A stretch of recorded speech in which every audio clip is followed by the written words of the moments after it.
Chittagong board 2020 সালে কোশ্চেনটা সমাধান করছি। দুইটা দৃশ্যকল্প দেয়া আছে। প্রথম দৃশ্যকল্প, 588 ওয়াট ক্ষমতার একজন লোক 300 গ্রাম ভরের একটি ক্রিকেট বলকে 40 মিটার পার সেকেন্ড বেগে উপরের দিকে নিক্ষেপ করে বা ছুড়ে দিলেন।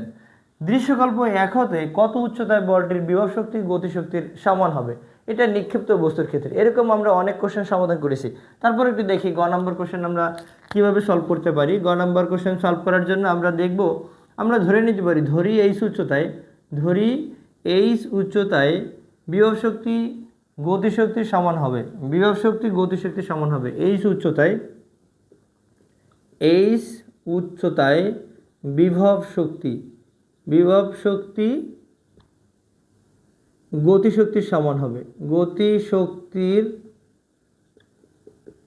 সমান হবে। তো আমরা বিভব শক্তি জানি ভি আর গতিশক্তি হলো পি। বিভব শক্তি ভি এর সমীকরণ হলো mgh, আর গতিশক্তি নিক্ষিপ্ত বস্তু গতিশক্তি হলো হাফ এম ভি স্কয়ার। এবারে আমরা এই 2 ভাগ আছে, এই সাইডে আসলে গুণ হবে, 2mgh হয়ে গেল। তাহলে এখন m ইন্টু নিক্ষিপ্ত বস্তুর ক্ষেত্রে গতির তৃতীয় সমীকরণটাকে লিখতে পারি ভি স্কয়ার ইকুয়াল লিখতে পারি আমরা ইউ স্কয়ার মাইনাস 2gh। ওই পাশ থেকে আমরা m বাদ দিয়ে দেবো, তাহলে 2gh, এটা ডান দিকে 2gh, বাম দিকে চলে আসলে এটা প্লাস হবে, অর্থাৎ এটাও হবে প্লাস 2gh ইকুয়াল হলো ইউ স্কয়ার। তার মানে এটা হলো 4gh ইকুয়াল হলো ইউ স্কয়ার।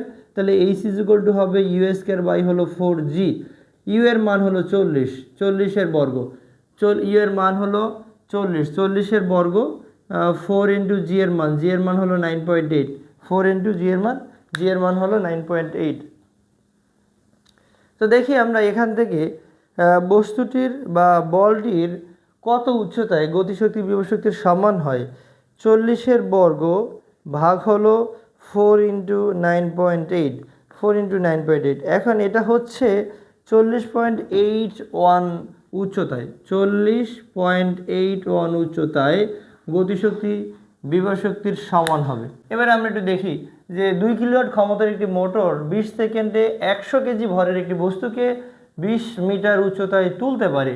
কোশ্চেনটা হলো মোটরের কর্মদক্ষতা নির্ণয়ের মাধ্যমে শক্তি অপচয়ের পরিমাণ এবং প্রক্রিয়াটা ব্যাখ্যা করতে হবে। শক্তির অপচয়টা দেখাইতে হবে কর্মদক্ষতা নির্ণয়ের মাধ্যমে।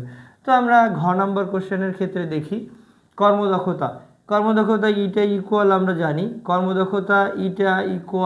জানি, পি আউটপুট বাই হলো পি ইনপুট ইন্টু হলো 100%। তো এখানে আউটপুট পিকে ভাঙলে পাবো আমরা mgh বাই হলো টি ইন্টু হলো ইনপুট, আর এখানে 100% তো আসেই। এখানে এম এর মান কত? এম এর মান দেওয়া আছে 100 কেজি ভরের বস্তু, 100 কেজি। হাইট দেওয়া আছে, height h is equal two হলো 20 মিটার। টাইম টি এর মান দেওয়া আছে 20 সেকেন্ড। তাহলে এখান থেকে কর্মদক্ষতা আমরা কত পাবো? এম এর মান হলো 100, জি এর মান হলো 9.8, হাইট এইচ এর মান হলো 20, সূত্রের 100 ইন্টু পার্সেন্ট তো আসেই, সময় হলো 20। এটাকে আমরা যন্ত্রের ক্ষমতা পি ইনপুট দেওয়া আছে 2 কিলোওয়াট মানে 2000 ওয়াট। 2000 দিয়ে আমরা 20 ইন্টু 2000 এত দ্বারা ভাগ করব। তাহলে আমরা এখান থেকে যন্ত্রটির কর্মদক্ষতা পেয়ে যাব। কর্মদক্ষতা হলো জাস্ট 100 ইন্টু 9.8 ইন্টু হলো 20 ইন্টু হলো 100। এটাকে আমরা ভাগ করব 20 ইন্টু 2000 দ্বারা। তাহলে এখান থেকে আমরা কর্মদক্ষতা পাচ্ছি 49%। কর্মদক্ষতা হচ্ছে 49%। এবারে কর্মদক্ষতা নির্ণয়ের মাধ্যমে শক্তির অপচয়।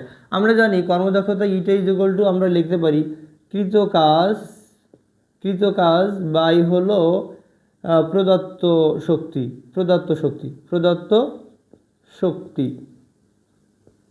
শক্তি। আর এখানে আমরা যদি এই ইটাকে ফ্র্যাকশনে লিখি, দশমিক ভগ্নাংশকে লিখি, এখন আমরা যদি একটু লিখি ইটা ইজ ইকুয়াল টু 0.49, তাহলে এখান থেকে আমাদের আর 100 দিতে হবে না, সূত্রে 100 দিতে হবে না। তাই কৃত কাজকে আমরা লিখতে পারি প্রদত্ত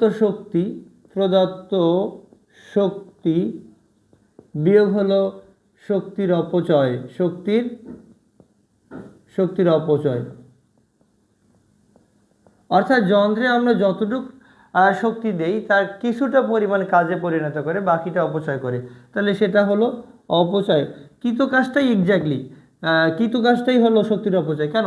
আমি যতটুকু পরিমাণে শক্তি যন্ত্রে দিব তার কিছুটা পরিমাণে কাজে পরিণত হবে, কিছুটা পরিমাণে তাপ বা ঘর্ষণজনিত কারণে ওয়েস্ট হবে, তাহলে যতটুকু পরিমাণে আমাদের কাজ ফিরাই দিল বা অপচয় হলো সেটাই কিন্তু, বা তাপের কারণে নষ্ট হলো সেটাই হলো তার শক্তির অপচয়। তাহলে এটা হলো বাই হলো প্রদত্ত শক্তি।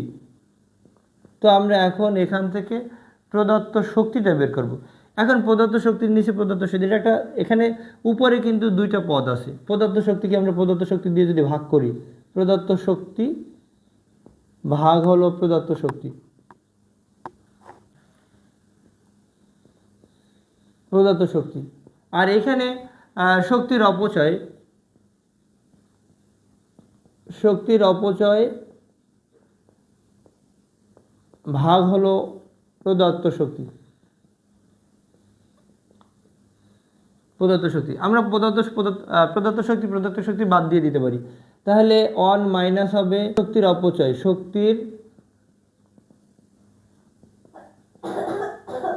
শক্তির অপচয় বাই হলো প্রদত্ত শক্তি, প্রদত্ত শক্তি।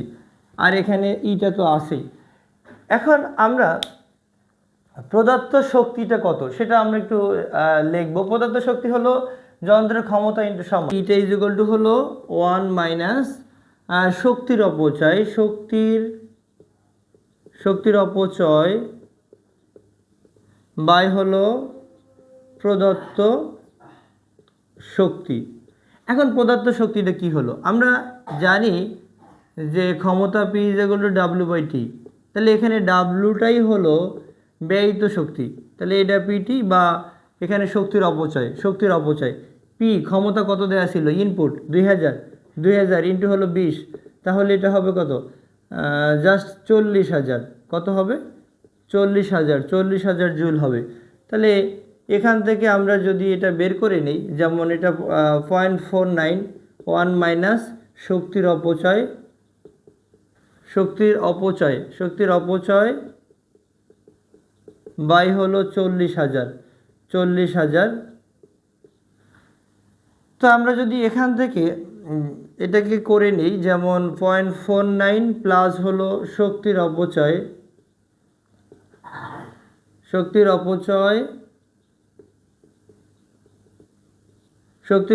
বাই হলো 40,000। জাস্ট আমরা মাইনাসটা এদিকে নিয়ে প্লাস করে দিলাম, আর ডান দিকে আমাদের থাকবে 1 থাকবে।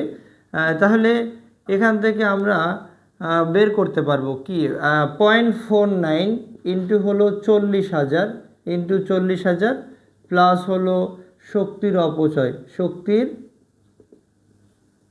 অপচয় নিচে হলো 40,000 আর ইকুয়াল 1।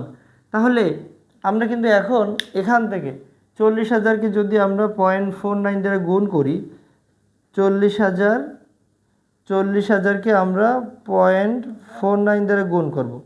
0.49 দ্বারা যদি গুণ করি তাহলে কত আসে?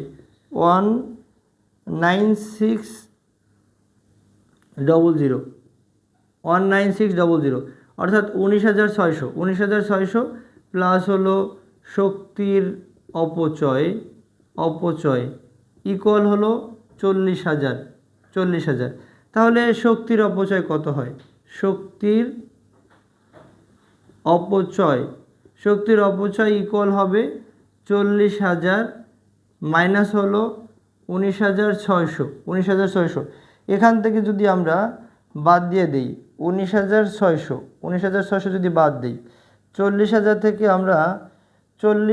থেকে যদি আমরা 19,600 বাদ দিই, 40,000 মাইনাস হলো 19,600, তাহলে এটা আসে 20400, 8,400 জুল আমরা পেয়ে যাই। মানে কর্মদক্ষতা থেকে কীভাবে শক্তির অপচয় নির্ণয় করে আমরা